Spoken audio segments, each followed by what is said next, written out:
ಆ ದಿನ ಶ್ರಾದ್ದ ಮುಗಿಸಿದ್ವಿ.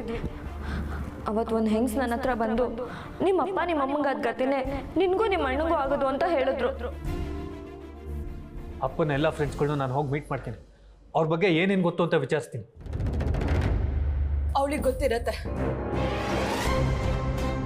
ಯಾರಿಗೆ? ಅಮ್ಮಯ್ಯ, ಆದ್ಯಾ ಎಲ್ಲಿ?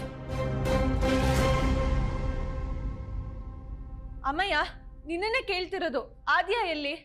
ಅಕ್ಕ, ಅವಳು ಮನೇಲೇ ಇದ್ದಾಳೆ. ಅವಳು ಯಾಕೆ ಬರ್ಲಿಲ್ಲ? ಬರಲ್ಲ ಅನ್ಲ? ಬರ್ತೀನಿ ಅಂತ ಕುಣಿತಾ ಇದ್ಲು. ನಾವೇ ಅವಳನ್ನ ಬಿಟ್ಟು ಬಂದ್ವಿ. ಅಮ್ಮಯ್ಯ, ಅವಳೊಬ್ಳನ್ನೇ ಬಿಟ್ಬಿಟ್ಟು ಬಂದ್ಯಾ?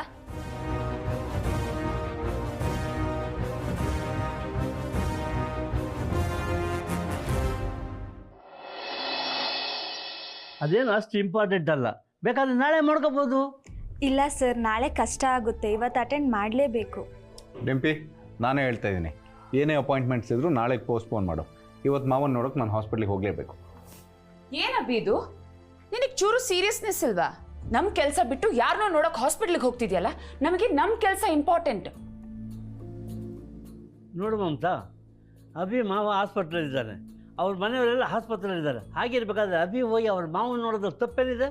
ಮಾವನ್ ಫ್ಯಾಮಿಲಿಯವರು ಏನೆಲ್ಲ ಮಾಡಿದ್ರು ಅಂತ ನಂಗೆ ಚೆನ್ನಾಗಿ ಗೊತ್ತಿದೆ.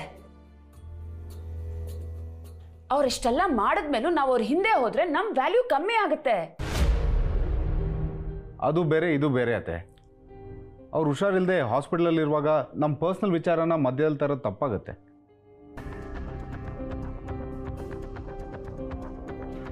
ಅಭಿ, ನಿನಗೆ ನಾನು ಹೇಗೆ ಅರ್ಥ ಮಾಡಿಸ್ಲಿ? ನೀನು ಯೋಚನೆ ಮಾಡ್ತಿದ್ಯಲ್ಲ, ನಿನ್ನ ಕಾಲ್ ಭಾಗದಷ್ಟು ಅವ್ರು ಯೋಚನೆ ಮಾಡ್ತಿರಲ್ಲ. ಅವ್ರಿಗೆ ಎಲ್ಲದೂ ಒಂದೇ. ನಮ್ಮ ಫ್ಯಾಮಿಲಿ ಅಂದ್ರೆ ಅವ್ರಿಗೆ ಟೇಕನ್ ಫಾರ್ ಗ್ರಾಂಟೆಡ್. ನಮ್ಮನ್ನು ಹೇಗೆ ಬೇಕಾದರೂ ಟ್ರೀಟ್ ಮಾಡ್ಬೋದು ಅನ್ಕೊಂಡಿದ್ದಾರೆ. ನಮ್ಮ ಸ್ಟೇಟಸ್ ಏನು, ನಮ್ಮ ಡಿಗ್ನಿಟಿ ಏನು ಅಂತ ಅವ್ರಿಗೇನೂ ಗೊತ್ತಿಲ್ಲ ಅಭಿ. ನೀನು ಮತ್ತೆ ಅವ್ರ ಮನೆಗೆ ಹೋದ್ರೆ ಚಿಕ್ಕವರಾಗ್ಬಿಡ್ತೀವಿ. ನಿನಗಿದೆಲ್ಲ ಅರ್ಥ ಆಗಲ್ಲ. ಅದು ಹಾಗಲ್ಲ ಅತ್ತೆ, ಯಾರು ದೊಡ್ಡಪ್ಪ ಆದರೂ ನಾನು ಹೆಲ್ಪ್ ಮಾಡ್ತೀನಿ. ಈಗ ವಿಷಯ ತರೋದು ಬೇಡ. ಬಿಡು ಮಾಮ್, ಅಭಿ ಯಾವತ್ತಿದ್ರು ಆ ಶ್ರಾವಣಿ ಅವ್ರ ಫ್ಯಾಮಿಲಿಗೆ ಸಪೋರ್ಟ್ ಮಾಡೋದು. ತನ್ವಿ, ಈಗ ನೀನು ಶುರು ಮಾಡ್ಕೊಂಡ್ಯಾ? ಶುರು ಏನು ಮಾಡಿಲ್ಲ ಅಭಿ, ಅವ್ರು ನಮ್ಮ ಫ್ಯಾಮಿಲಿನ ಮಿಸ್ಯೂಸ್ ಮಾಡ್ಕೊತಾ ಇದ್ದಾರೆ. ನೀನು ಗೊತ್ತಾ ಆದ್ಯಾಗೆ ಏನಾಗಿದೆ ಅಂತ? ಏನಾಗಿದೆ ಏನಾಗಿದೆ ಅವಳಿಗೆ? ಮನ್ವಿ ಆದಿನ ಜೊತೆ ಕಾಲಲ್ಲಿ ಮಾತಾಡ್ತಾ ಇದ್ಲು, ನಾನು ಅದನ್ನು ಕೇಳಿಸ್ಕೊಂಡೆ. ಅವರೆಲ್ಲರೂ ಆ ದಿನ ಒಬ್ಳನ್ನೇ ಮನೇಲಿ ಕೂಡಾಕಿ ಹಾಸ್ಪಿಟಲ್ ಹೋಗಿದ್ದಾರಂತೆ.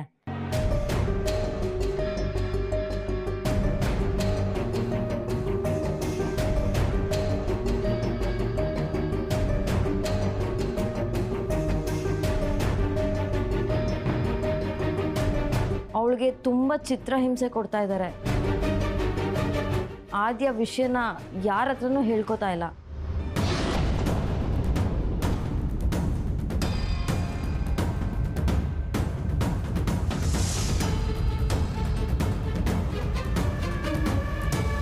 ಅಷ್ಟೇ ಅಲ್ಲ, ಅಮೇಯ ಕೂಡ ಆದ್ಯನ ಜೊತೆ ಮಾತಾಡ್ತಿಲ್ವಂತೆ.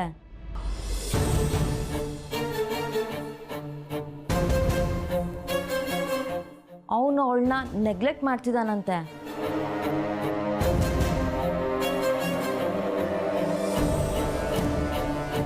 ಇವನನ್ನ ತಡೆಯೋದಕ್ಕೆ ಒಳ್ಳೆ ವಿಷಯ ಸಿಕ್ತು. ಆದ್ಯನ ತುಂಬ ಕೇವಲವಾಗಿ ಟ್ರೀಟ್ ಮಾಡ್ತಿದ್ದಾರೆ. ಅದನ್ನ ಕೇಳಿ ನಂಗೆ ತುಂಬ ಬೇಜಾರಾಯಿತು. ನೀನು ಹೇಳ್ತಿರೋದು ಸತ್ಯನಾ ತನ್ವಿ? ನಿನಗೆ ಹೇಗೆ ಗೊತ್ತು ಈ ವಿಷಯ ಅಲ್ಲ? ನಾನು ಯಾಕೆ ಸುಳ್ಳು ಹೇಳಿ ಮಾಮ್? ಸುಮ್ಮನೆ ಸುಳ್ಳು ಹೇಳಿ ಫಿಟ್ಟಿಂಗ್ ಇಡೋದಕ್ಕೆ ಬರಲ್ಲ ನನಗೆ. ಹಾಗಾದರೆ ಮಾವನ ಕರೀರಿ, ಅವಳು ಇದನ್ನು ಒಪ್ಕೊಂಡ್ರೆ ಇದು ಸತ್ಯ ಅಂತಾನೆ. ಸರಿ, ಕರಿತೀನಿ, ನೀವೇ ಕೇಳಿ. ಮನ್ವಿ, ಮನ್ವಿ. ಟಿಂಪಿ, ಈಗ ಅಪಾಯಿಂಟ್ಮೆಂಟ್ ಕ್ಯಾನ್ಸಲ್ ಮಾಡೋದಕ್ಕೆ ನಿನಗೆ ಒಂದಷ್ಟು ವಿಷಯ ಗೊತ್ತಾಯ್ತಲ್ಲ? ಸರಿ ಸರ್.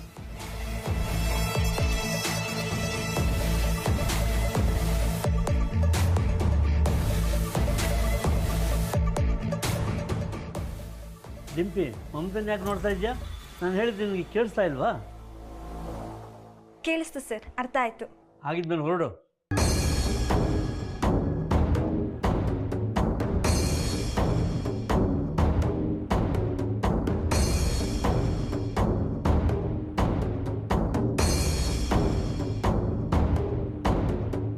ನಿನ್ನೆ ಕೇಳ್ತಾ ಇರೋದು, ಅವಳೊಬ್ಳನ್ನೇ ಮನೇಲಿ ಬಿಟ್ಬಿಟ್ಟು ಬಂದ್ಯಾ? ಹೌದು ಅಕ್ಕ. ಯಾಕೆ ನಿನ್ನನ್ನೇ ಕೇಳ್ತಾ ಇರೋದು, ಯಾಕೆ ಬಿಟ್ಬಿಟ್ಟು ಬಂದೆ? ಕರ್ಕೊ ಬರೋದಕ್ಕೆ ಇಷ್ಟ ಇರ್ಲಿಲ್ಲ, ಅದಕ್ಕೆ ಬಿಟ್ಟು ಬಂದ್ವಿ. ನೀನ್ ಮಾತಾಡ್ಬೇಡ ನಿಶಿ. ಯಾಕೆ ಮಾತಾಡ್ಬಾರ್ದು ಅಕ್ಕ? ಇಲ್ಲೇನ್ ಜಾತ್ರೆ ನಡೀತಿದ್ಯಾ ಎಲ್ಲಾರನ್ನು ಕರ್ಕೊಂಡು ಬಂದು ತೋರ್ಸಕ್ಕೆ? ಇಲ್ಲಿ ಅವಳಿಗೆ ಏನ್ ಕೆಲ್ಸ ಇದೆ ಇಲ್ಲಿ ಅಂತ? ಅವಳೊಬ್ಳು ಇಲ್ಲಿ ಬಂದಿದ್ರೆ ನಿನ್ ಗಂಟೆ ನೋಗ್ತಿತ್ತು. ಮದ್ವೆನಲ್ಲಿ ಸಮಸ್ಯೆ ಆಗಿದೆ, ಇವಾಗ ಅವಳೊಬ್ಳನ್ನೇ ಬಿಟ್ಟು ಬಂದ್ರೆ ಏನಾಗ್ಬೋದು ಅಂತ ಫೀಲ್ ಮಾಡಿದ್ಯಾ?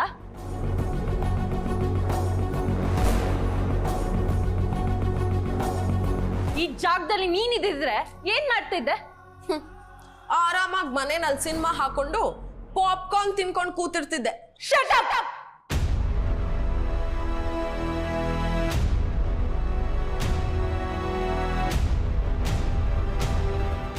ಆದ್ಯ ನಿಂತರ ಅಲ್ಲ, ಹೆಣ್ಣಾಗಿ ಸ್ವಲ್ಪ ಸೆನ್ಸಿಟಿವ್ ಇಟ್ಕೊಂಡು ಮಾತಾಡು. ನನ್ಗೆ ಆ ಸೆನ್ಸಿಟಿವಿಟಿ ಇರೋದಕ್ಕೆ ಆ ಆದ್ಯ ತರ ನಡ್ಕೋತಾ ಇಲ್ಲ. ಮದ್ವೆಯಿಂದ ಓಡ್ ಬಂದವಳು ಎಷ್ಟು ಸೆನ್ಸಿಟಿವ್ ಆಗಿರ್ತಾಳೆ ಅನ್ನೋದನ್ನ ನೋಡಿದೀನಿ ನಾನು. ಆದ್ಯ ಬಗ್ಗೆ ನೀನ್ ಮಾತಾಡ್ತಿದ್ಯಾ? ಅವಳು ಓಡೋಗಿದ್ದು ಪ್ರೀತಿನ ಪಡ್ಕೊಳ್ಳೋದಕ್ಕೆ. ಹಾಗಂತ ಮನೆಯವ್ರಿಗೆ ಬೇಜಾರ್ ಮಾಡ್ಬಿಟ್ಟು ಬರ್ತಾರಾ? ಅದು ಒಂದು ಮಗಳ ಲಕ್ಷಣನಾ? ಅದರಿಂದ ಎಲ್ಲರಿಗೂ ಎಷ್ಟು ಅವಮಾನ ಆಗ್ಬೇಡ ಅಂತ ಯೋಚನೆ ಮಾಡ್ಬೇಕಾಗಿತ್ತು ಅಲ್ವಾ? ನೀನ್ ಮಾಡ್ತಿರೋದೇನು? ನಮಗೂ ನಿನ್ನಿಂದ ಅವಮಾನ ನೋವುಗಳೇ ಆಗಿರೋದು. ಅಮ್ಮ, ಅವ್ಳು ಯಾವಳನ್ನು ನನಗ್ ಕಂಪೇರ್ ಮಾಡ್ಬೇಡ. ಆ ಆದ್ಯಾನೇ ಬೇರೆ, ನಾನೇ ಬೇರೆ. ಶ್ರಾವಣಿನೂ ಅದೇ ಹೇಳಿರೋದು, ನೀನೇ ಬೇರೆ ಅವಳೇ ಬೇರೆ ಅಂತ. ಅಮ್ಮ, ಅವ್ಳು ಯಾವಳಿಗೋಸ್ಕರನೋ ನನಗೆ ಬೈತಾ ಇದ್ಯಾ? ಇಲ್ಲಿ ನಿಂಗೆ ಯಾರು ಬೈತಾ ಇಲ್ಲ, ಬುದ್ಧಿ ಮಾತು ಹೇಳ್ತಾ ಇರೋದು. ಬೈಗೋಳ ಯಾವ್ದು ಬುದ್ಧಿ ಮಾತು ಯಾವ್ದು ಅಂತ ಅರ್ಥ ಮಾಡ್ಕೊಳ್ದಿರೋ ಅಷ್ಟು ದಡ್ಡಿನ ನೀನು. ನೋಡಕ್ಕ, ನೀನು ಅಭಿಮಾನೇಲಿ ಅವಳಿಗೆ ಕಾವಲಾಗಿ ನಿಂತಿರ್ಬೋದು. ನೀನು ಅವಳು ಎಷ್ಟು ಬೇಕಾದ್ರೂ ಕೇರ್ ಮಾಡ್ಕೋ, ಆದ್ರೆ ಅವಳನ್ನ ಹಿಂದೆ ಮುಂದೆ ನೋಡ್ಕೊಂಡಿರೋದಕ್ಕೆ ನಮ್ ಕೈಲಾಗಲ್ಲ. ಅವಳು ಮಾಡಿರೋದನ್ನ ಅವಳೇ ಅನುಭವಿಸ್ತಿದ್ದಾಳೆ ಅಷ್ಟೇ. ಕರ್ಮ ರಿಟರ್ನ್ಸ್ ಅಂತಾರಲ್ಲ ಹಾಗೆ.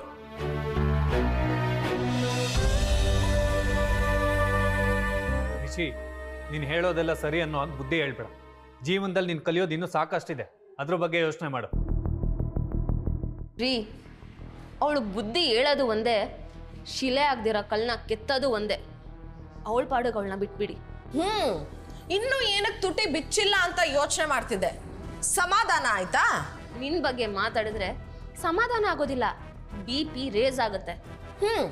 ಆಸ್ಪತ್ರೆಲ್ಲೇ ಇದೆಯಲ್ವಾ, ಹೋಗಿ BP ಚೆಕ್ ಮಾಡಿಸ್ಕೊಂಡ್ಬಿಡು. ಒಂದ್ ಕೆಲ್ಸ ಮಾಡು, ಅಪ್ಪನ ಬೆಡ್ ಪಕ್ಕ ಖಾಲಿ ಇರುತ್ತೆ, ಹೋಗಲ್ಲೇ ಸೇರ್ಕೊಂಡ್ಬಿಡು. ರಿಷಿ, ನಾಲ್ಗೆ ಉದ್ದ ಬೆಳೀತಿದೆ ನಿಂದು. ಇದು ಆಸ್ಪತ್ರೆ, ನೋಡ್ದವ್ರು ಏನ್ ಅನ್ಕೊಳ್ಳಲ್ಲ. ಎಲ್ರು ಸ್ವಲ್ಪ ಸುಮ್ಮನೆ ಇರ್ತೀರಾ?